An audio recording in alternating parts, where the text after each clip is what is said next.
একদম। আমরা রাবণকে খলনায়ক হিসেবেই চিনি, কিন্তু তার ভালো দিকও প্রচুর ছিল।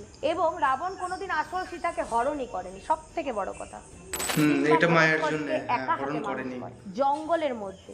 সেই জঙ্গল আসলে আর অন্য কিছু না, সেই মায়াঙ্ক, কামরূপ কামাখ্যা এবং মায়াঙ্ক, যেখানে আচ্ছা, এখানে ঘটোৎকচ এবং ভীমের হিড়িম্বার মায়ার স্ত্রী থেকে হিড়িম্বা, জায়গাটির নাম হয় আর মায়াঙ্ক। হ্যাঁ ভীমের ঘটোৎকচ পুত্র যেমন ঘটোৎকচ। একদিনে যুদ্ধ শেষ করে দিতে পারতেন, এরকম আরো একজন ছিলেন যিনি একদিনে হয়তো যুদ্ধ শেষ করে দিতে পারতেন মহাভারতে।